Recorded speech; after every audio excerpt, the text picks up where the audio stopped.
Hi, in this sequence we are going to be covering 6 exercises that are absolutely fabulous for people with tight hamstrings. Now, if you're a person who has hyperextended knees, I'd probably say give these a go and see how you go.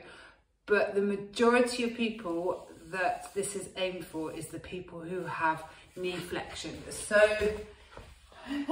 this is knee flexion, where you've got a bend in your knees, and this is knee hyperextension. I tend to be hyperextended knees. So have a go if you've got hyperextended knees, but this is the majority for people who have knee flexion and who suffer from tight hamstrings. You are going to need a yoga belt, and or you don't actually need a yoga belt. You could use a belt, a leather belt, a dressing gown cord, as long as it doesn't have any give in it. So a resistant band isn't any good. Yoga block or a pillow, cushion, rolled up toilet roll, just to put behind your head if you need to in some of the positions. And a chair or something that you can lean over. This is to do counter stretch. So we are going to do 6 exercises. I've got them written down because my memory is not that great when I'm recording. So we're doing supine calf and hamstring stretch, 4 minutes in total. And then we're doing a supine leg raises, palms up, 3 times 10 on each leg. Hands, leg opposite lifts, 2 times 10 each leg. And static wall for 3 minutes. Then static wall splits for 3 minutes, back to static wall for another 1 minute, and then to finish with, we are going to do counter stretch for 1 minute, and then 3 position toe raises, and we're doing each position in 3 positions. So there's 3 positions as the title tells you. So 10 times for the wide, then, 10 times for normal position, 10 times wide, and 10 times for toes touching. I'll run through that all again when we're doing them. Okay, so the first one is supine calf and hamstring stretch. So you are going to need whatever you are using. I've got my yoga belt, and first position, it goes, I'm wearing my socks because it's just so cold at the moment. We are going to be putting, acts like a stirrup. So this one will go where your toes are, okay?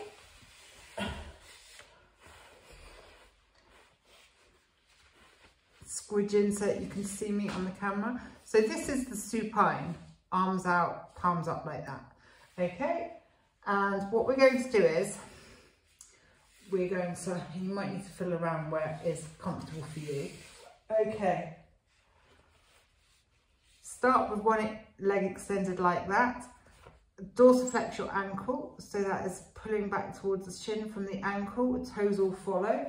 And now we are going to raise it up to the level of the raised knee like that, and keep it here like this for 1 minute. Really keeping that ankle dorsiflexed, and you shouldn't really be pulling on like this. You should be able to keep it up like that.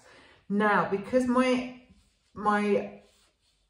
pelvis is anterior here, I always want to lift something up, or it might be because you've got rotation in yours as well. So really try and keep your pelvis, both sides, centered, okay? Don't let anything take away the work from your legs.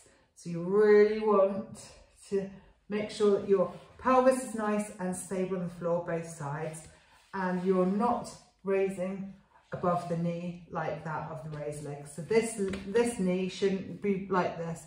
It should be same height as the knee. Pull back and keep that for 1 minute. And then second position is go as high as possible, but without really pulling on your strap. And while you're here, you can quickly move your belt into the actual horse riding stirrup position, and you're going to do exactly the same, but this is you know, really working your hamstrings. The first one was the calf, and this is the hamstring move. Okay, so nice and relaxed upper body, not really pulling on this. You're really making, you can't really see because the camera's not in a great position, but I'm dorsiflexing my ankle. So that's pulling back from the ankle, toes back, really nice and relaxed. Keep that foot really active. So that's a minute for this one, and then swap over and do the other side. Same again. And our next one is hand, leg, opposite legs. Excuse me while I squidge around like this. Okay, so what we are going to do is hands out like that, and feet really nice and active. So you're do it like that so you can see. So the aim of the game is like that, and the same. Okay, so we are going to stretch out with our arms like that, and the opposite leg. Really, really stretching this side and the alternate leg. And on the leg, the alternate leg, we are really pointing our toes like a ballerina. Hold for one. Try and keep your hips pinned down on the floor. While doing this, don't rock up like that or like that. Really important to remember to breathe on this exercise. When I first started, I would forget and hold my breath. Really important. Go as slow as you need to, okay? Hold for a count of one when you're up there.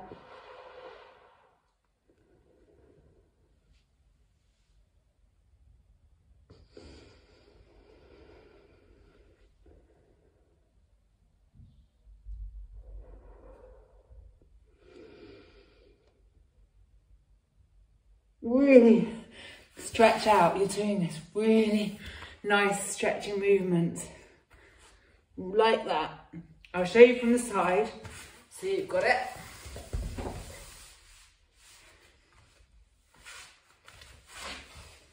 So it's opposite arm to opposite leg.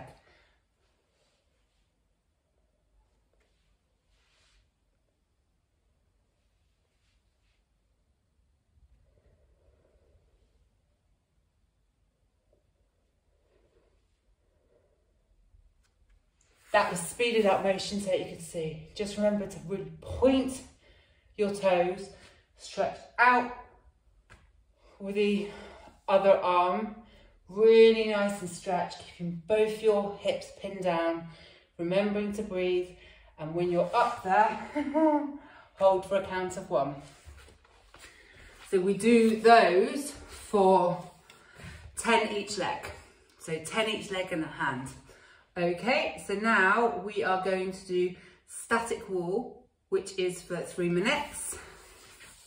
Static wall, you're going to need a wall. Get your bottom as close to the wall as possible. Feet hip width distance apart. Now you need to have your coccyx, that's your tailbone, the bottom of your spine, on the floor. If you find it's not, just shift your bottom a little bit back. And if you've got chunky calves like me, don't worry if your ankles don't touch, your feet don't touch the wall. It's more important to get your calves on the wall. No, it's more important to get your legs straight in this position rather than have your ankles against the wall and a slight hinge in the knee. So a slight, can't get my words out, a slight bend in the knee. So if you've got chunky calves like me, don't worry if your feet don't touch the wall. More important to get your knees straight. Okay, coccyx on the floor, nice and centered in both sides of your body. Arms out, palms up, and really draw those ankles into dorsiflexion back towards you as hard as you can, and do that for 3 minutes, remembering to look up at the ceiling in a nice straight line. You might need to put something underneath your neck to support you if you've got tension, if your jaw starts to ache. So this is not a passive position for you to be in. You should be getting really lots of burning down your shins. Remembering to pull your toes all back, not just leading from the big toe or the little toe. Okay, and now we are going to go into static wall splits. So don't go as wide as possible. That is not what you're aiming to do. So if you normally go wide, don't go wide, try it a little bit more narrow.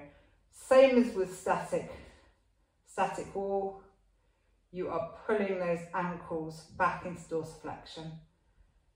Toes, don't scrunch your toes up. Oh, I've got a really big cramp now. So we're doing this for 3 minutes. Same for static back, static wall, exactly. Nice and relaxed, upper body.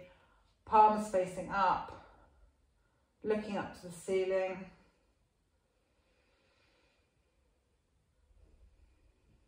It's really giving your lower legs a real workout.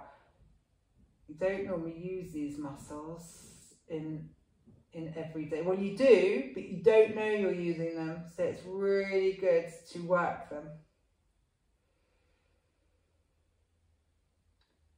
By making sure that you're pulling all of your toes together, you're working the whole of your leg, rather than if you're leading from the big toe, that would normally activate your inner leg, and if you're working the toes on the outside, your little toes, that activates the outside area.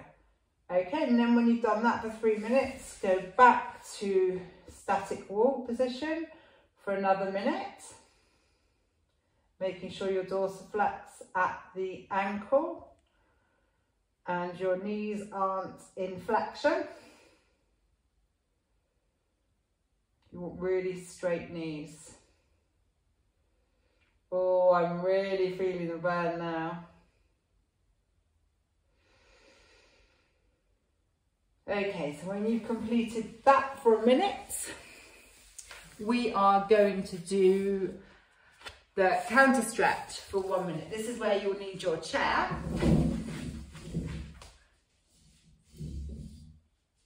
Okay, so get into position. Feet hip width distance apart, slightly pigeon-toed, aiming for the outside edges of your feet to be nice and straight. And it depends what you use. I found this chair is really good for me. You want to make sure, because also I can slide to get into position. Okay, so you need to have your hips over your ankles. So you don't want to be like that, and you don't want to be too far forward. You want to be exactly over your hips. Okay, and now you're going to, it's better to do work from this way, which is the wrong way to do it, and then you can get yourself into a position. And you might want to go like that. I like this for my stretch.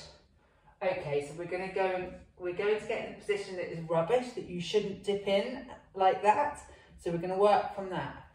Okay, so now I'm pushing up, making sure I've still got an anterior tilt in my pelvis. So I'm rolling my pelvis forward from there. Okay, this is really easy for me because I've got an anterior tilted pelvis. If you're posterior, you might find it really difficult. Okay, so I've still got the anterior tilt in my pelvis. I am straightening up, and you should feel that really change and your triceps and your shoulders will be really working hard. Okay, I'm putting the weight into my big toes, really stretching off the whole back of my body, lower torso of course, and my shoulders and my triceps, relaxing the head, remembering to breathe, weight in big toes, come forward a little bit, remembering to have that, keep that anterior tilt in your pelvis and straighten your back. My triceps are really burning now. It's a great one. You can hold this for a minute. If you struggle, don't worry, just do it for as long as you can. I like to hold this for 2 minutes.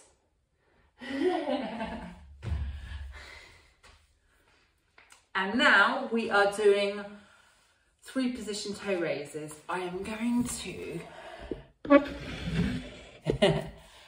You won't see my face now, which is probably good for you guys. You don't need to be. You're going to be concentrating on my feet. I'm going to take my socks off so that you can see what I'm doing. Take my toe correctors off too. Okay, so for 3 position toe raises, the first position is we are standing, feet hip width distance apart, outer edges of feet nice and straight, arms relaxed down by the side, and now we are using the wall to go up vertically on our toes like this, our tippy toes. So keeping everything on the wall, head, shoulders, bottom and glutes. We are going to raise up onto our toes as far as possible. And you do 10 of these, or as many as you can, going straight up, everything in a straight line.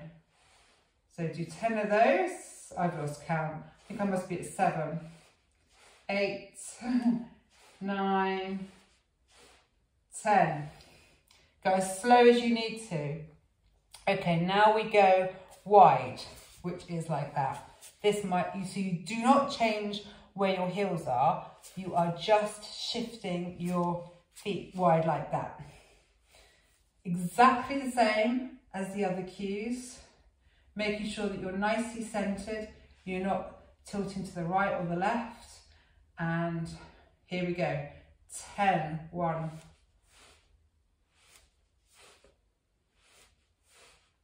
Up as high as possible, 6, 7, 8, 9, 10.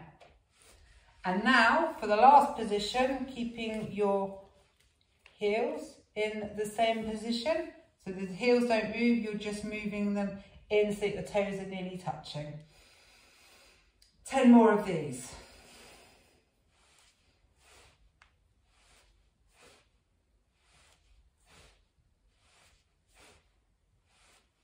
6, 7, 8, 9, 10. Oh, give yourself a big clap because they are quite hard. I hope you enjoyed this sequence for tight hamstrings. Give it a go. Even if you've got hyperextended knees, try it. There might be some exercises that you find really beneficial to you. Just put a comment or send me an email if you've got any questions. I really hope your hamstrings love you after this sequence.